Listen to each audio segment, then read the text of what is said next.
Oklahoma Supreme Court blocked the nation's first religious charter school. The Catholic virtual school was set to open this fall. The justices ruled the school violates both the U.S. and Oklahoma constitutions because it provides public money for a religious purpose. A lawyer for the school says they'll take the case to the U.S. Supreme Court.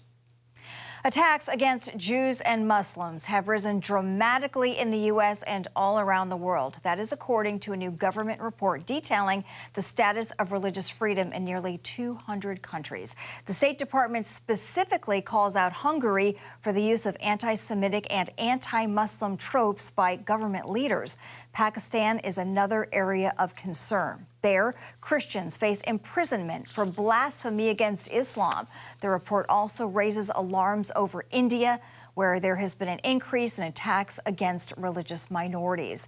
The report comes after the Pew Research Center found that government restrictions on religion had reached their highest global level since tracking started in 2007.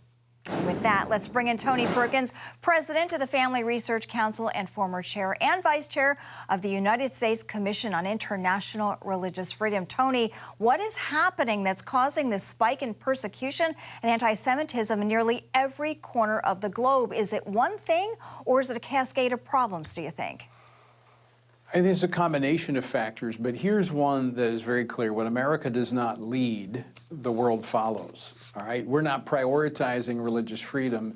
And if you look at our foreign policy under this administration, religious freedom is at the bottom of the list of priorities. And so when America goes silent on the priority of religious freedom, the voices of those being persecuted are not heard, they're lost. And so what we see happening is the evidence is suggesting that because America is really sidestepping its leadership role, that this is giving a green light to terrorists and tyrants to persecute people of faith. And if you look at the document, you know, having studied many of these countries in religious persecution, this is a very politicized document. They're hard-pressed to point out the fact that anti-Semitism is not on par with Islam, the persecution of Islamic people, or Islamophobia. The same is true when you look at the religious minorities. Disproportionately, it's Christians in many of these countries that are being persecuted, but this administration is hard-pressed to acknowledge that. And you lead me right into my next question. Pakistani Christian Nazar Masih died recently at the hands of a religiously motivated mob. On June 29th, Christians all around the world will be remembering him and others on the Day of the Christian Martyr, which is June 29th, by the way. What should the Biden administration be doing? Well, they've got to get tough on this. They have to prioritize. But here's what's happening. All right. Unlike what occurred during the Trump administration, where we saw Secretary of State Mike Pompeo prioritize religious freedom. In fact, it was the #1 foreign policy objective. That's when we saw Nigeria listed as a country of particular concern, which the Biden administration immediately took off the list.